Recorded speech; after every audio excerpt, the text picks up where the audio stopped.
오늘 우리에게 주시는 하나님의 말씀을 우리 함께 교독해서 읽겠습니다. 욥기 34장 21절부터 37절. 욥기 34장 21절부터 37절까지 말씀을 한 절씩 교독해서 읽겠습니다. 그는 사람의 길을 주목하시며 사람의 모든 걸음을 감찰하시나니 행악하는 자는 숨을 만한 흑암이나 사망의 그늘이 없느니라. 하나님은 사람을 심판하시기에 오래 생각하실 것이 없으시니 세력 있는 자를 조사할 것 없이 꺾으시고 다른 사람을 세워 그를 대신하게 하시느니라. 그러므로 그는 그들의 행위를 아시고 그들을 밤사이에 뒤집어 엎어 흩어지는도다. 그들을 악한 자로 여겨 사람의 눈앞에 치심은 그들이 그를 떠나고 그의 모든 길을 깨달아 알지 못함이라. 그들이 이와 같이 하여 가난한 자의 부르짖음이 그에게 상달하게 하며 빈궁한 사람의 부르짖음이 그에게 들리게 하느니라. 주께서 침묵하신다고 누가 그를 정죄하며 그가 얼굴을 가리신다면 누가 그를 배울 수 있으랴. 그는 민족에게나 인류에게나 동일하시니 이는 경건하지 못한 자가 권세를 잡아 백성을 올가매지 못하게 하려 하심이니라. 그대가 하나님께 아뢰기를 내가 죄를 지었사오니 다시는 범죄하지 아니하겠나이다. 내가 깨닫지 못하는 것을 내게 가르치소서. 내가 악을 행하였으나 다시는 아니하겠나이다 하였는가. 하나님께서 그대가 거절한다고 하여 그대의 뜻대로 속죄를 치르시겠느냐? 그러면 그대가 스스로 택할 것이요 내가 할 것이 아니니 그대는 아는 대로 말하라. 슬기로운 자와 내 말을 듣는 지혜 있는 사람은 반드시 내게 말하기를 욥이 무식하게 말하니 그의 말이 지혜롭지 못하도다 하리라. 나는 욥이 끝까지 시험 받기를 원하노니 이는 그 대답이 악인과 같음이라. 같이 읽습니다. 그가 그의 죄에 반역을 더하며 우리와 어울려 손뼉을 치며 하나님을 거역하는 말을 많이 하는구나. 아멘. 할렐루야. 우리 한번 인사 한번 하실까요? 우리 앞에 뒤에 한번 축복합니다. 당신이 계셔서 행복합니다. 한 번 더 인사하겠습니다. 잘 되고 있습니다. 기도하면 됩니다. 감사합니다. 3일 잘 지내셨나요? 네, 날씨도 이제 아주 따뜻해지고 또 내일 또 비가 온다고 하는 소식도 있는데 여러분 건강한 또 시간들이 되기를 바랍니다. 제가 지난주 첫째 주, 둘째 주 5월달 가정에 관한 설교를 이렇게 했었는데요. 지난 주일날 저녁하고 또 월요일날 아침에 대구에 있는 성도 중에 한 분이 어머니하고 아들이죠. 어머니가 권사님이시고 아들이 집사인데 어머니 권사님이 먼저 전화가 왔어요. 목사님, 설교를 너무 잘 들었습니다. 설교를 들으면서 내내 울었습니다. 말씀을 들으면서 참 깨달은 바가 참 많았습니다. 그렇게 전화가 왔었어요. 저는 다른 분들이 듣지 않는 줄 알았었는데 이렇게 아마 유튜브를 통해서든지 아니면 저희 부가인교에 아마 링크를 해서 듣고 계시는지 모르겠는데 아마 그렇게 들으시고 아마 그렇게 말씀하신 것 같고요. 또 그의 아들인데 제가 이제 어릴 때 가르쳤던 제자인데 전화가 와가지고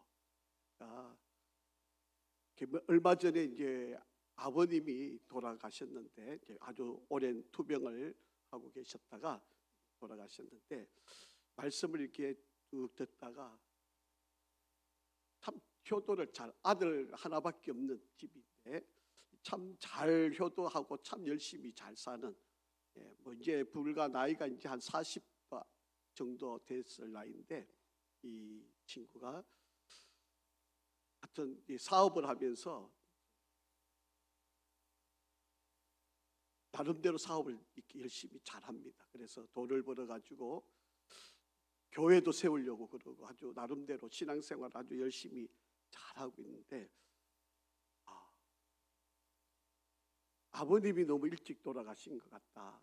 목사님 설교 들으면서 정말 좀 더 잘했어야 되는데, 살아 계시면 더 잘했을 텐데 아버님이 일찍 돌아가신 것 후회가 되고 정말 좀 더 숨기지 못한 것에 대한 아쉬움을 이야기하면서 계속 눈물을 흘리면서 설교를 들었다고 그렇게 전화를 주어서 제가 마음이 참 그하고 감사한 생각이 들었습니다. 정말 부모님은 우리를 기다려주지 않으시잖아요. 우리는 지금은 때로는 귀찮아 보이고 때로는 부모님이 우리를 성가시게 하는 것 같고 때로는 우리를 야단치고 이러면 정말 다시 보기도 싫을 그럴 때도 있는데 부모님은 우리를 안 기다려줍니다. 내가 조금 다음에 내가 좀 더 여유 있을 때 내가 좀 더 잘 되고 난 뒤에 우리는 그런 마음이지만 부모님은 기다려주지 않으니까 돌아가시면 막상 후회만 남게 되는 거죠. 후회하기 전에 살아 계실 때 자주 찾아뵙고 또 인사도 드리고 잘 부모님을 공경하는 것이 성경은 복을 받는 아주 우리에게 큰 축복의 길을 열어주셨다. 자꾸 우리가 사는 시대에 이 성경의 가르침을 옛 시대의 유물로 생각하는 그런 요즘 시대인데 한번 정말 부모님께 효도를 잘하는, 제가 이번 주에는 이제 부부에 관한 이야기를 하려고 합니다. 아마 여러분이 생각도 많이 하시겠지만 여러분 부부 사이에 일어나는 싸움, 우리가 뭐 많은 다툼들이 있는데 가만히 이제 학자들이 연구를 해보니까 주된 문제가 뭔지 아세요? 우리는 아마 대부분 성격 차이, 또 경제적인 문제, 또 뭐 여러 가지 서로 원하는 게 다른 이런 걸로 여러분 이해하시잖아요. 그런데 학자들이 연구를 해봤어요. 왜 이렇게 자주 싸우는가? 심지어는 왜 이혼까지 하는가? 그런데 보니까 원인이 있더라고요. 제가 이제 그거를 다음 주에 이제 설교를 하려고 합니다. 제가 답을 안 드리는 거는 자, 오늘은 우리 지난주에 이어서 조금 더 이어서 설명을 할 내용인데요. 엘리후가 두 번째 변론을 하고 있는 겁니다. 오늘 여러분 읽어서 아시겠지만 엘리후는 이 욥이 잘못했다고 지금 자꾸 이야기하는 거예요. 욥이 지금 내가 어려움을 당하고 있는 거 세상 사람이 보면 죄를 지어서 그렇다고 자꾸 지적을 하잖아요. 근데 욥은 그렇게 생각하지 않아요. 내가 이렇게 어려움을 당하는 것은 하나님이 나를 지금 훈련시키는 거다. 하나님이 나를 이 고난을 통해서 나를 순검을 만들기 위해서 나를 이렇게 하고 있는 거다. 욥은 이렇게 받아들이니까 그 힘들고 어려운 고난도 이겨낼 수 있는 거죠. 만약에 이게 만약 죄 때문이고 문제면 얼마나 괴로웠겠습니까? 그런데 욥은 그 문제를 그렇게 보지 않고 하나님이 나를 훈련하신다. 나를 단련시키고 있다. 나를 지금 순검을 만들기 위해서 나를 지금 사용하고 계신다. 이렇게 욥은 받아들이는 거예요. 그런데 지금 이 엘리후라고 하는 이 네 번째 사람은 그렇게 생각하고 있는 욥 자신이 지금 당신이 너무 교만하다. 당신 그렇게 생각하는 건 잘못됐다. 지금 그렇게 계속 지적을 하고 있는 거예요. 자, 오늘 그 두 번째 지적에 대한 내용들을 조금 더 우리가 더 한번 살펴보려고 합니다. 여러분, 우리가 살고 있는 이 세상에 돈 있고 권력 있는 사람이 이 세상의 주인인 것 같고요. 그리고 하나님이 안 계신 것처럼 그렇게 살아가는 세상을 우리가 살고 있습니다. 여러분, 권력을 쥐고 있으면 자기가 다 할 수 있다고 생각을 해요. 여러분, 오늘도 국회에서 법이 하나 통과가 됐는데 제가 좀 말씀드리기가 좀 그하지만 어떤 좀 좋지 않은 법인데 이 법이 통과가 됐어요. 여러분, 권력이 있고 힘이 있으면 이렇게 할 수도 있는 거예요. 이렇게 할 수 있다고 생각하는 거예요. 돈이 많으면 내가 세상에서 안 될 게 없다고 생각을 하면서 살아가고 있는 것이 지금 우리가 살고 있는 그런 세상입니다. 자, 그런데 하나님은 우리의 모든 삶의 일거수일투족을 다 보고 계신다. 그렇기 때문에 여러분, 하나님 앞에서 드러나지 않을 것 없는 바로 그런 세상을 우리가 살고 있다.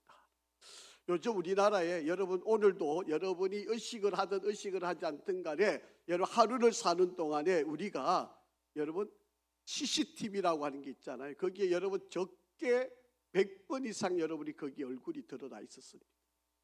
여러분, 오늘 하루 우리가 길을 걸어가시고 아마 여러분 또 집으로 돌아가는 시간에도 아마 여러분이 그 모든 걸음 속에 오늘 하루 평균적으로 보면 우리는 100번 정도 이 CCTV에 노출이 되었습니다. 그러니까 여러분, 어떤 사건 사고, 얼마 전에도 저희 교회에 이 마포경찰서에서 형사들이 와가지고 저희 교회에 있는 CCTV를 좀 보여달라고 그런 거예요. 우리 저기 교회 마당 앞에 그 도로 있는데 거기에 어떤 사람이 지나가는 것을 이제 관찰하고 싶었던 거예요. 이렇게 여러분 곳곳에 CCTV가 있으니까 사람이 어디서 움직였어도 지금 곳곳에 CCTV 몇 번만 살펴보면 그 사람을 잡을 수 있는 거죠. 이런 세상에 지금 우리가 살고 있어요. 그런데 여러분, 놀라운 것은요, 그렇게 많이 CCTV를 설치했는데도 사각지대가 있어요. CCTV가 안 비치는 곳이 있어요. 그러니까 종종 범인을 놓치는 경우들이 많이 생기잖아요. 여러분, 아무리 이렇게 여러분 사실은요, 이 CCTV가 범인을 잡고 뭐 안전을 위해서 이렇게 한다 그러지만 사실은 우리 개인의 인권을 얼마나 침해당하고 있는지 몰라요.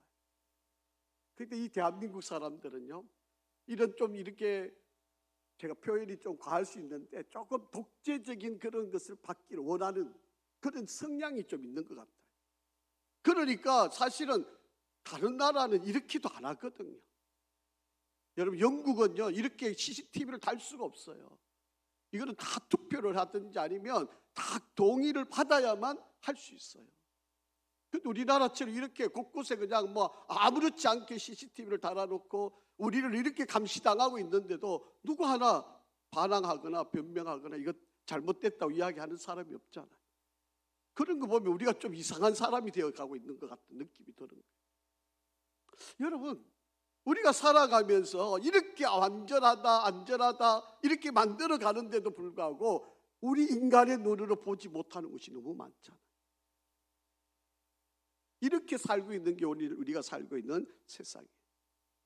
자, 여러분, 고대 수학자 가운데 유클리드라고 하는 수학자가 있습니다. 그런데 이 유클리드가 자기 제자 가운데 소타라고 하는 제자가 있었어요. 이 제자에게 수학을 이렇게 가르쳐주고 있는데 이 소타라고 하는 사람은 이집트의 바로가 될 사람이에요. 왕이 될 사람이라는 이야기죠.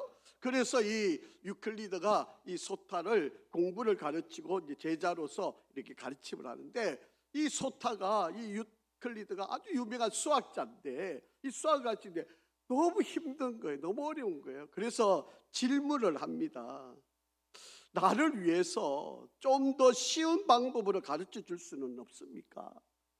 그렇게 질문을 던졌어요. 그러니까 이 유클리드라고 하는 선생님이 가만히 생각해 오다가 이때 한마디 한마디 지금 수천 년이 지났는데도 우리들 입에서도 이 말이 서여지고 있는 그 말로 사용이 된 거예요. 그 말이 무슨 말인가 하면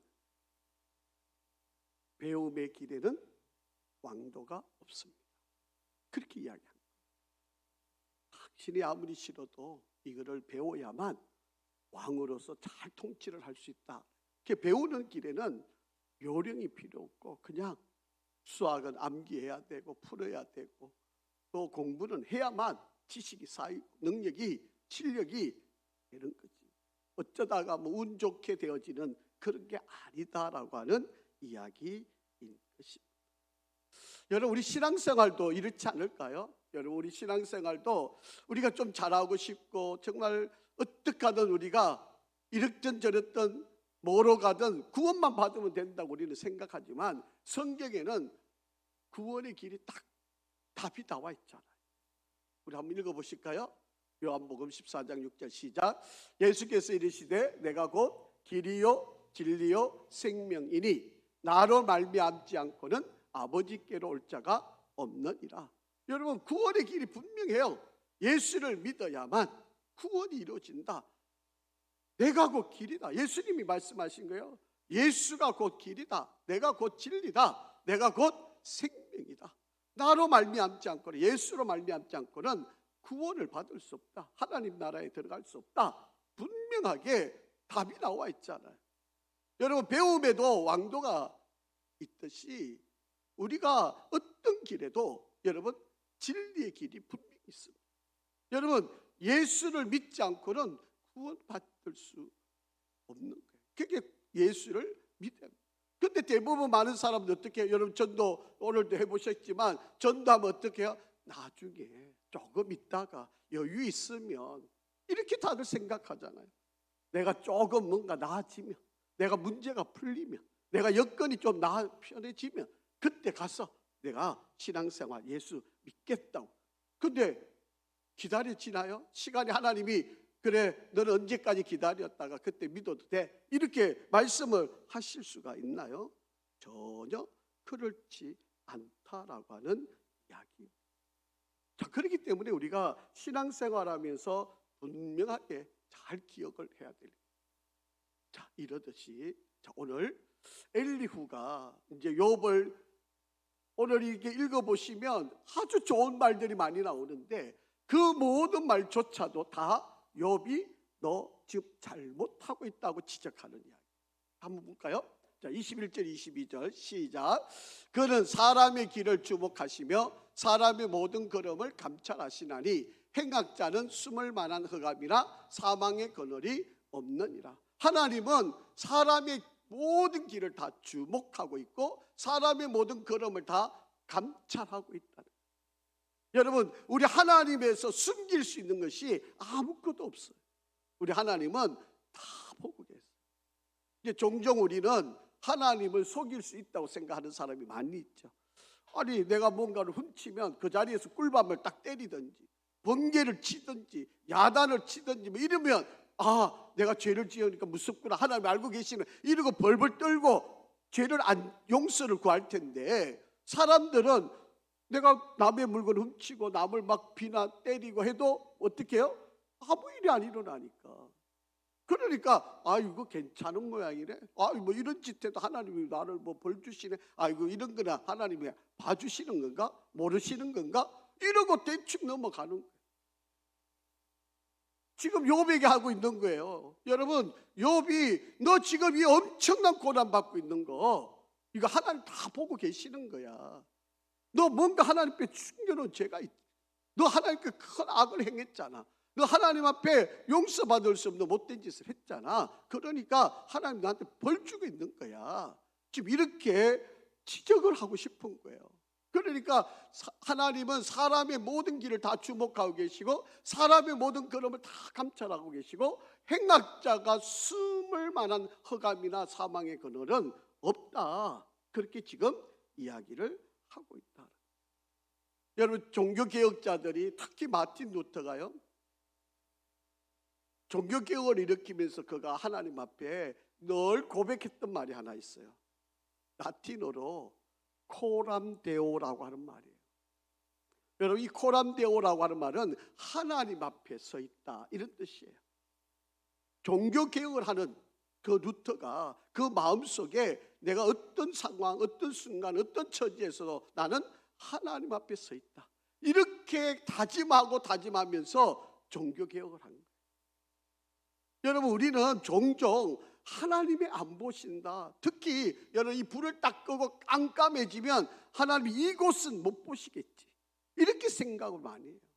그래서 사람들이 어두우면 죄를 지을 수 있는 가능성이 더 높아지고 있다라고 하는 것입니다.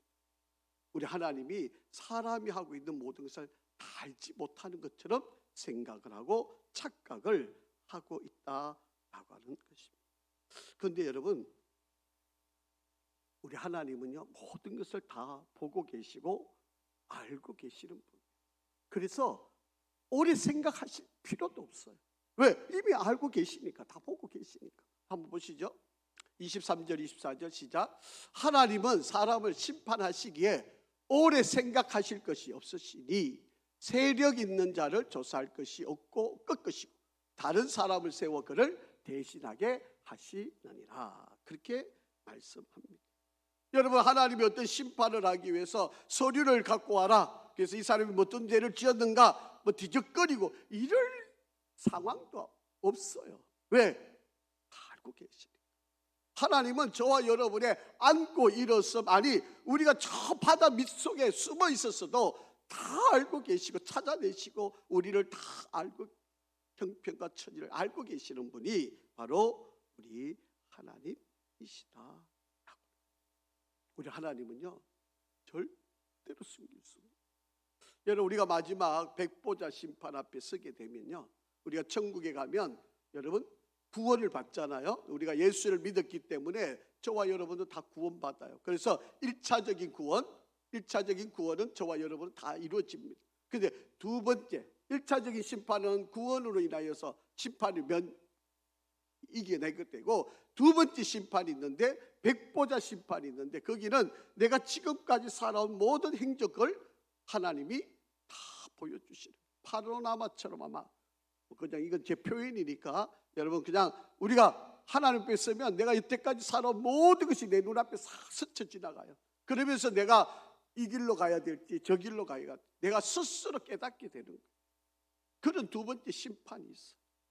그러니까 하나님 앞에서는 감출 것이 없다.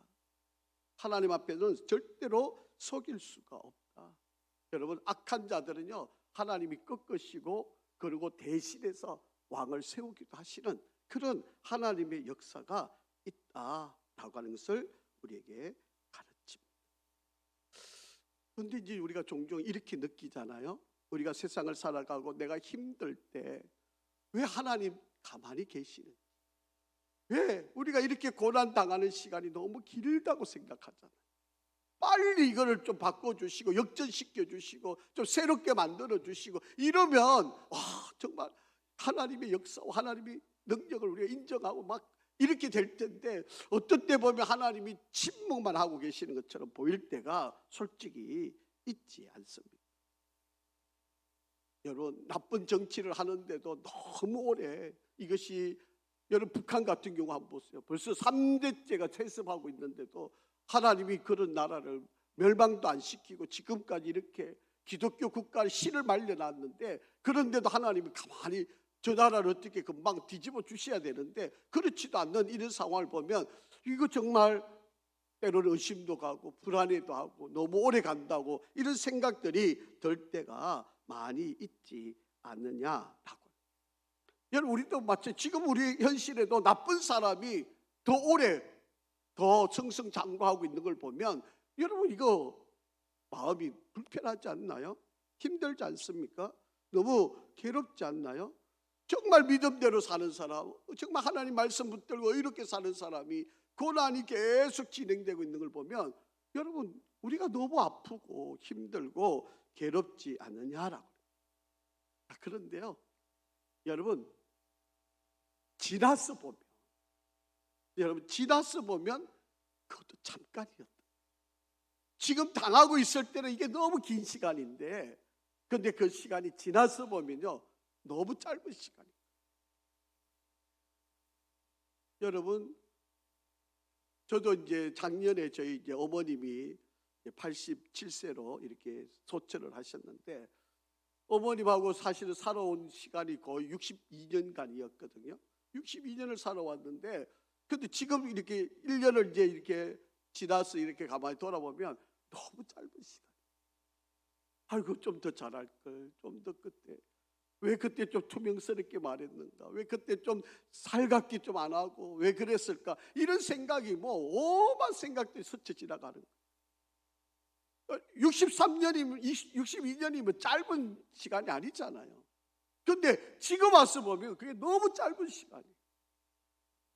여러분, 이런 것처럼 여러분 어떤 사건이나 그 상황 속에 있을 때는 왜 이렇게 시간이 늦게 가나 더디나 이런 답답함이 있지만, 여러분 그것이 상황이 끝나고 나서 보면 그게 너무 짧은 거예요. 여러분, 그러니까 여러분 이게 너무 오래되었다, 너무 길다, 이런 생각은 하실 필요가 없어요. 내게 주어진 상황에서 내가 얼마나 최선을 다할 건가, 정말 후회함이 없는 시간을 우리가 하루하루를 보내는 것이 중요하다라고 합니다. 자, 25절입니다. 시작. 그러므로 그는 그들의 행위를 아시고 그들을 밤사이에 뒤집어 엎어 흩으시라. 우리 하나님은 순식간에 일을 행하실 수 있는 분이에요. 우리가 좀 답답하게 여길 수는 있지만, 여러분 욥 한번 보세요. 그거를 일구기까지는 얼마나 대단했고, 10명의 자녀들을 놓고 기를 때까지 시간이 얼마나 했겠어요. 그런데 하루아침에 그게 다 없어지잖아요. 여러분, 우리에게 일어나고 있는 일들은, 여러분 하나님이 하시는 일은 일순간에 한꺼번에 그 모든 일을 다 이룰 수가 있다라고 하는 것을 우리가 잘 기억을 하라. 자, 그래서 우리는요, 두 가지 사실을 절대로 놓치면 안 돼요. 하나는 하나님이 다 보고 계신다는 것, 하나님은 나의 모든 것을 알고 계신다는 것, 하나님은 지금 나의 모든 이 상황들을 지켜보고 있다는 것, 이거 절대 놓치면 안 돼요. 그래서 여러분 왜 억울해, 왜 나는 왜 이래, 여러분 이렇게 답답할 수는 있는데, 여러분 그렇게 생각하시지 않아야 될 이유는 지금 이 순간도 하나님은 보고 계신다, 알고 계신다, 여러분의 모든 것을 지켜보고 있다는 것, 이 사실을 여러분 절대 놓쳐서 안 돼요. 두 번째, 우리가 또한 놓쳐서는 안 되는 것은 반드시 하나님은 심판하신다. 하나님은 분명히 심판하신다. 악인은 영벌, 선한 사람은 영생으로 분명히 하나님은 심판을 하실 거라. 이것을 우리가 절대로 놓쳐서는 안 된다라고 하는. 자, 26절 27절입니다. 그들을 악한 자로 여겨 사람의 눈앞에서 치심은 그들이 그를 떠났고 그의 모든 길을 깨달아 알지 못합니다. 그러니까 하나님을 제대로 믿지 않으면, 하나님을 신뢰하지 않으면 하나님은 치시고 그들을 떠나시고 그들을 버리실 거예요. 그러니까 하나님의 심판이 분명히 있다라고 하는 것을 우리가 알아야 된다라고 하는. 자, 그러니까 여러분 한번 생각해 보세요. 엘리후나 그리고 엘리에셀, 이 세 명의 친구들이 욥이 이렇게 고난을 당하니까 쉽게 드는 생각이 뭐예요? 죄를 지어서 그렇다고. 그러니까 여러분 우리 성도들 가운데 어떤 어려움을 만나면 여러분 그렇게 함부로 쉽게 말하지 마셔야 돼요.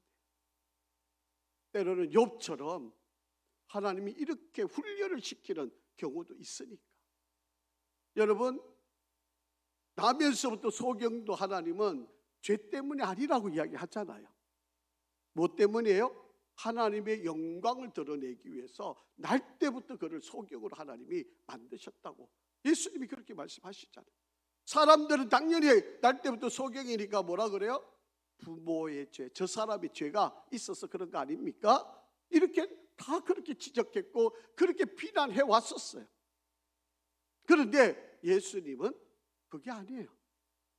하나님의 영광. 왜냐하면 예수님이 날 때부터 소경을 눈을 낮게 하는 것을 보여주게 하심으로 예수님이 전능자 하나님이라는 것을 이 사람을 통해서 알게. 만약에 여러분 태어나서 만약에 소경이 되었다가 하면 아이고 어쩌다가 나았네 이렇게 말할 수 있잖아요. 그런데 태어날 때부터 이미 소경인 거예요. 그럴 때 그런 사람을 고치시면 이분이 대단한 능력자라는 것을 인정하게 되잖아요. 그러니까 여러분 물론 어려움을 겪는 나 자신에게나 한 번쯤은 혹시 이런 일이 왜 생겼을까 의문을 가져보고 혹시 내가 하나님 앞에 죄를 지은 것은 없는가 돌아보는 것은 분명히 필요한 일입니다. 그런데 그 모든 것이 다 그렇게만 이루어질 수 있는 일은 아닌 것을 잘 기억을 해야 한다. 자, 28절부터 30절 우리 좀 잘 읽어보실까요? 시작. 그들이 이와 같이 하여 가난한 자의 부르짖음이 그에게 상달되게 하며 빈궁한 사람의 부르짖음이 그에게 들리게 하느니라. 주께서 침묵하신다고 누가 그를 정죄하며 그가 얼굴을 가리신다면 누가 그를 배울 수 있으랴. 그는 민족에게나 인류에게나 동일하시니 이는 경건하지 못한 자가 권세를 잡아 백성을 올가매지 못하게 하려 하심이니라. 그렇게 말씀합니다. 우리 하나님은 때로는 침묵도 하시고 때로는 우리의 모든 상황을 다 보고 계시는 하나님이시다. 그렇게. 자, 그러면서 엘리후가 욥에게 지금 충고를 하는 거예요. 뭐 다 지금까지 하는 말들이 다 충고를 하는 거지만 이제 31절, 32절은 특히 욥에게 이렇게 충고를 해요. 아마 저와 여러분도 아마 공감이 충분히 될 만한 이야기고 우리도 그렇게 고백도 할 수 있는 이야기이긴 한데, 자, 한번 같이 읽어보죠. 자, 31절 32절 시작.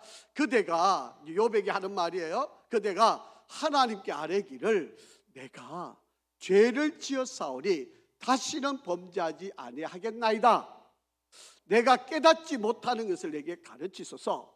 내가 악을 행하였으나 다시는 아니하겠나이다 하였는가. 그렇게 이야기. 지금 이제 이 엘리후가 욥에게 지금 이야기를 하는 거예요. 지적하는 거예요. 너 죄를 지어서 하나님 앞에 내가 다시는 죄를 범하지 않겠다고 회개 기도했니? 지금 이렇게 묻는 거예요. 너가 지금 이렇게 어려운 거는 죄 때문이지 않냐? 그러니 너 하나님 앞에 회개 기도 해봤어?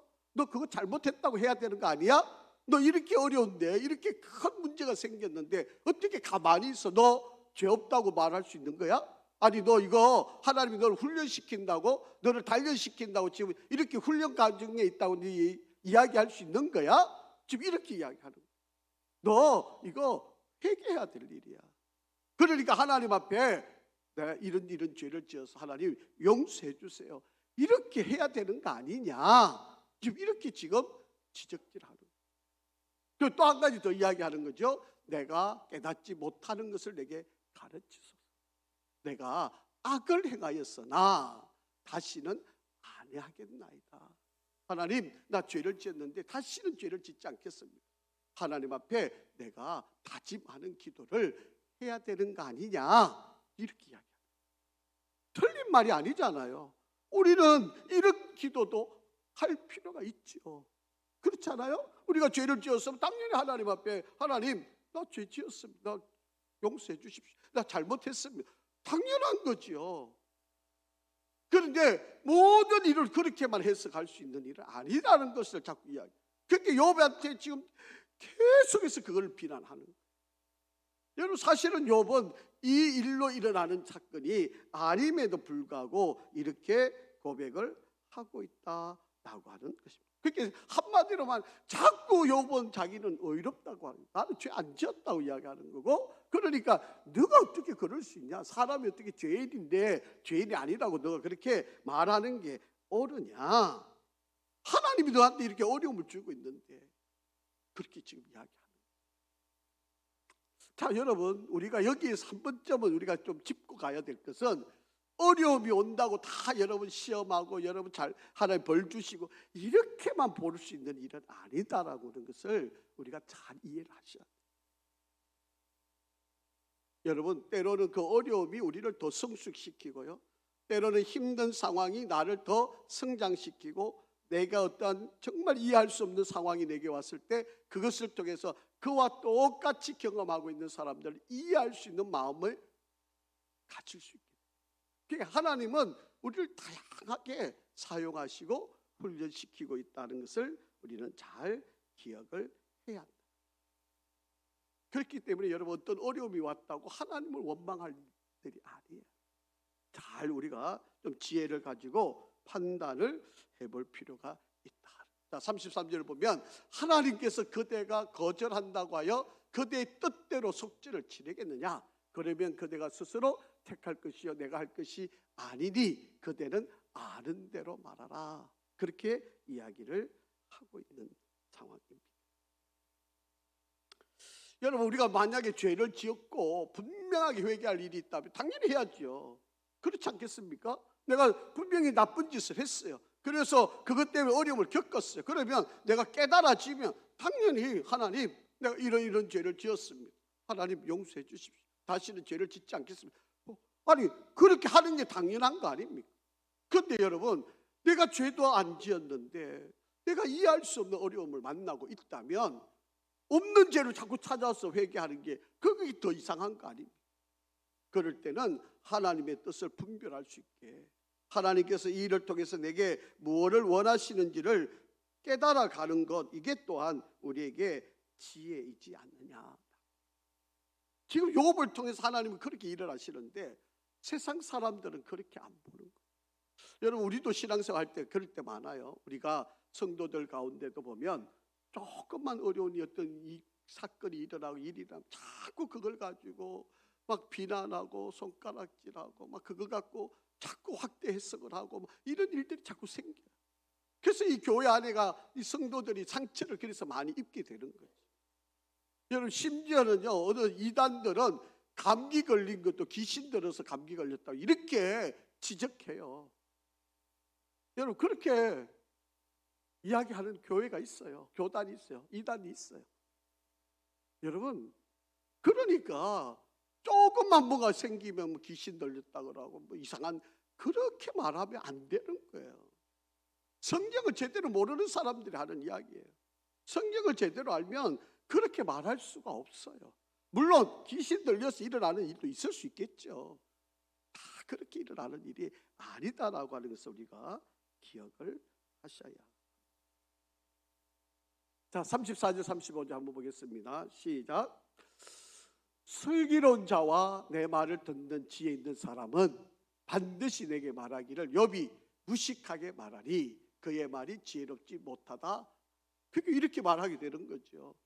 자기들 보기에는 욥이 좀 교만한 거고, 그리고 하나님을 제대로 모르는 거고, 정말 소위 말하면 독불장군식으로 신앙생활 하는 거고, 아니 어려움이 있으면 당연히 죄가 있어서 그럴 텐데, 하나님 심판해서 그럴 텐데, 당연히 하나님 앞에 내가 두 손 두 발 들고 잘못했습니다 이러는 게 당연할 텐데 욥은 아니라고 이야기하니까, 그러니까 이렇게 생각하는, 우리가 올바른 지적을 해주면 더럽고 잘못했다고 그래야 되는 게 정상적이지 않냐, 즉 그런 이야기를 하고 있는 바로 그런 상황입니다.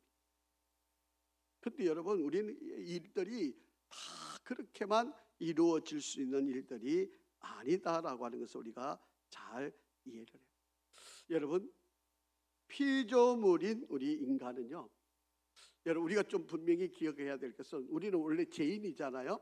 그런데 우리가 죄인인데 예수 그리스도를 믿음으로 우리는 의인이 된 거예요. 그래서 저와 여러분은 이제 의인이 되었어요.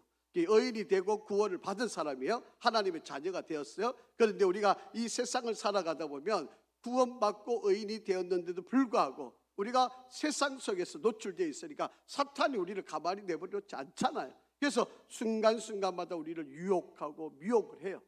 내가 또 다짐하고 말씀을 읽고 기도하면서 내가 이 유혹을 뿌리치기도 하지만 때로는 여러분, 내가 그 유혹에 넘어가서 죄를 짓기도 하잖아요.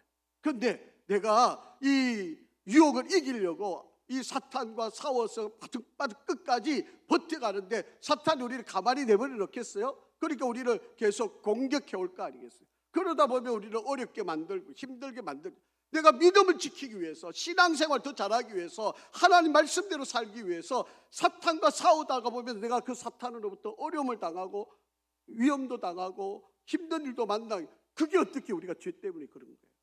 아니잖아요.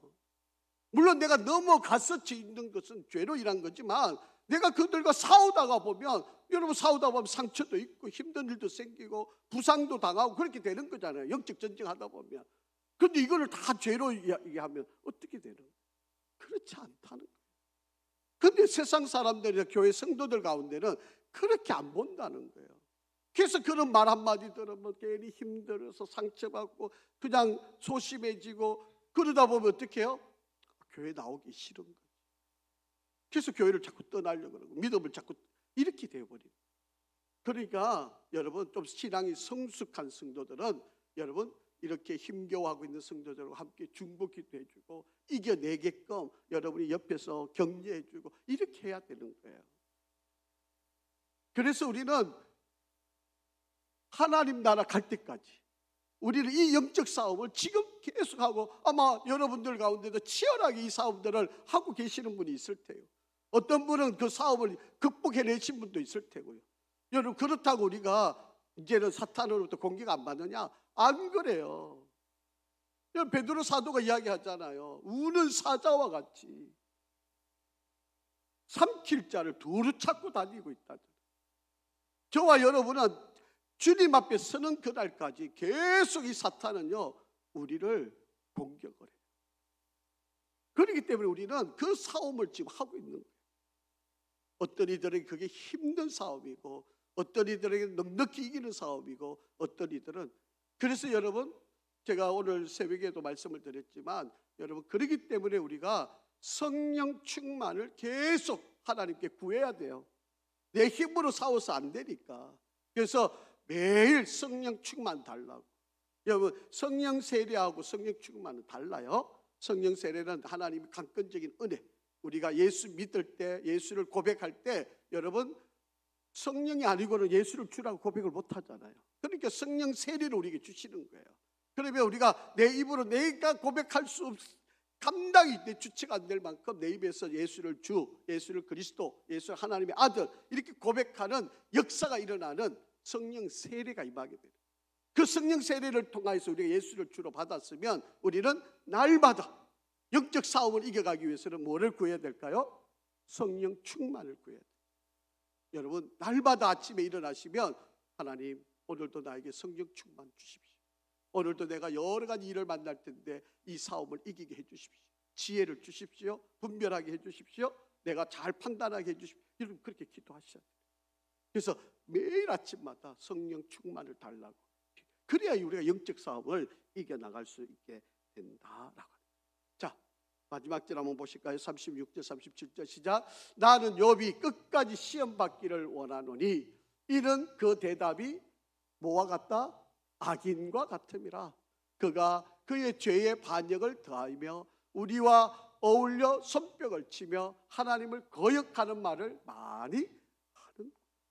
엘리후가 욥을 보면서 결론적으로 내는 얘기, 이 사람은 하나님의 사람이 아니다. 그렇게 지금 결론을 내리고 있다라고 합니다. 그러면서 끝까지 하나님 시험 받는 그런 사람이 돼야 된다. 여러분, 이게 사실은 좋은 말이 아니잖아요. 건면해 주는 말이 아니잖아요. 아니, 위로해 준다고 안 놓고 끝까지 시험 받아야 된다고 이렇게 말하면 이게 과연 맞는 말이냐라고 하는 거예요. 한마디로 말하면 욥은 무식한 사람이고 자기 고집이 세고 도대체 남의 말을 듣지 않으려고 하는 바로 그런 사람이다. 그렇게 지금 이야기를 합니다. 여러분, 엘리후가 한편의 말은 우리는 이해는 되는데 옳은 말은 아닙니다. 이해는 되는 말이지만 바른 말은 아니에요. 우리도 그래요. 우리도 신앙생활 하다가 남들이 조금 믿음이 약한 사람들, 또 신앙이 조금 이게 여린 사람들, 또 우리 자녀들을 바라보면서 우리가 가르친다고 하는 말들이 종종 우리도 이런 잘못된 결정과 판단을 가질 수도 있어요. 그러니까 우리가 늘 조심해야 돼요. 그래서 지혜롭게 말을 해야 돼요. 그래서 우리가 정말 잘 분별을 하셔야 돼요. 사람들을 가르칠 때 정말 잘 사람들을 우리가 말을 해야 돼요. 이제 여러분, 부부 사이에도 사실은 다 말 때문에 상처를 받아요. 제가 이제 이번 주일날 이제 설교할 때 이제 예를 다 제시하고 이 학자가 연구한 그 내용들을 제가 여러분 다 제시를 해드릴 텐데, 여러분, 우리가 말하는 거 보면요, 결론이 이미 딱 나와진다고 그래요. 이 학자에 의하면. 우리가 말을 하면 말하는 그 퍼센테이지만 봐도 그 사람들이 앞으로 어떻게 사라질 것인지를 알 수 있다는 거예요. 이게 다 말 때문에 상처를 우리가 경제적인 문제, 성격의 차이 다 이렇게 말들 많이 하지만 사실은 그 모든 것의 원인 되는 것은 말 때문에. 그러니까 이게 얼마나, 지금 한번 보세요. 욥이 얼마나 어려운 상황인데 이 친구들이 와서 하는 말이 비로가 아니고 오히려 더 툭툭 던져진 이 말들이 얼마나 상처였겠어요. 여러분, 우리도 정말 교회 안에서 믿음의 길을 걷고 가정 안에서 우리가 정말 부부 사이, 부모 사이, 부모와 자식 사이, 또 이렇게 우리 자녀들 이 사이에도 정말 이 말 한마디, 이게 얼마나 크게 다가오는지를, 이게 이제 여러분 사이다 보면 이제 걷잡을 수 없는 환경에 다다르게 되는 그런 아주 큰 고통이 임하게 된다. 자, 그래서 여러분, 우리는 흔들리지 않는 믿음이 그래서 필요한 거예요. 여러분, 욥에게 지금 이렇게 친구들이 와서 하고 이렇게 던지는 말들을 이겨내기가 쉽지 않겠어요? 여러분에게 지금 여러분 힘든 상황에 여러분에게 누군가 찾아와가 당신 죄 때문에 그래, 빨리 회개해, 너 그렇게 얼마나 못된 죄를 지었으면 하나님이 이렇게 너를 힘들게 하는 거야? 이렇게 만약 여러분 툭툭 던지면 처음에는 여러분이 믿음이 있으시니까 이겨내죠. 아이고 그 정도쯤에 나도 이해를 해, 당신이 그렇게 말할 수 있겠지, 이렇게 하지만 그게 또 반복되고 또 다른 사람이 와서 또 툭툭 던지고 이러면 여러분 그게 한 번, 두 번, 세 번 지나가다 보면 여러분 어떻게 그걸 견딜 수 있겠어요? 어떻게 그 상처를 이겨낼 수 있겠어요?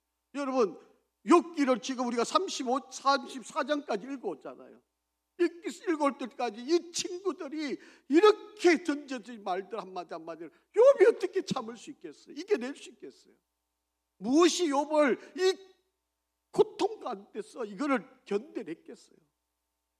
그게 바로 믿음입니다. 그게 하나님에 대한 절대적인 신뢰를 가진 믿음이 있기 때문에 하나님은 그렇지 않아. 하나님은 나를 다 아셔. 하나님은 나를 보고 계셔. 하나님 맞아, 나를 올바르게 지금 평가하셔. 욥은 그 신앙을 붙들고 있으니까 주위에서 아무리 비난하고 공격해와도 이겨내. 이게 욥의 신앙이에요. 저와 여러분에게도 이런 신앙을 가질 수 있기를 바랍니다.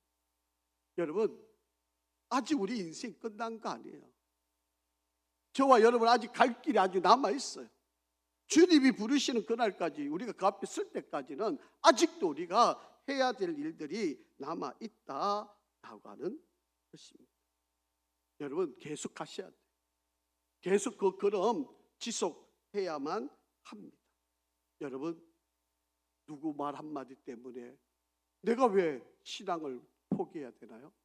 누가 던지는 이상한 말 한마디 때문에 내가 왜 교회를 떠나야 되나요? 여러분, 그렇게 하는 것은 잘못된 거잖아요. 어리석은 방법이잖아요. 옳지 않은 일이지 않습니까? 여러분, 다른 사람 말에 또 다른 사람한테 우리가 그거를 반박하고 이럴 시간이 없어요. 내가 내 믿음 지키는 게 이게 더 중요하고 이게 나에게 더 큰 사명의 길이다라고 하는 것을 기억하시고, 성도 여러분, 조금 더 참으십시다. 조금 더 인내하십시다. 분명히 우리 주님은 나를 알고 계시니까 분명히 평가해 주실 때가 있지 않겠습니까? 분명히 우리를 다스려 주실 바로 그때를 소망하면서 우리가, 여러분, 내가 의로움의 고난을 당하고 있다면 반드시 하나님이 바꿔주실 거예요. 욥처럼 반드시 하나님이 우리를 다른 사람들 보기에 배나 더 되는 축복으로 우리를 이끌어 주실 것이다. 내가 낮은 자리에 있으면 높여주실, 높은 자리에서 교만했던 자들 다 낮추시고 하나님이 반드시 우리를 이기게 하실 거예요. 여러분, 우리 주님만 바라보고 묵묵히 하나님이 내게 허락하신 이 길, 믿음의 길을 달려갈 수 있는 저와 여러분, 욥처럼 끝까지 이 길을 걸어갈 수 있는 용기를 달라 승리하시는 저와 여러분 되기를 간절히 바랍니다. 아버지 하나님, 오늘 욥을 통하여 우리에게 주신 지혜, 또 친구의 비판을 들으면서도 끝까지 굳건하게 믿음을 지켜가는 욥을 바라봅니다. 하나님, 정말 때로는 우리가 사람의 말 때문에 믿음이 흔들릴 때가 솔직히 있습니다. 힘든 순간도 있습니다. 사람들의 시선으로 나를 괴롭게 되는 순간들도 있음도 고백합니다. 하지만 그것이 얼마나 나에게 큰 손해인지, 하나님을 더 크게 영화롭게 쓰임받을 수 있는데 그것 때문에 실패자로 서지 않도록 인도하여 주시옵소서. 끝까지 믿음의 길 달려가게 도와 주시옵소서. 예수 그리스도 이름으로 기도합니다. 아멘.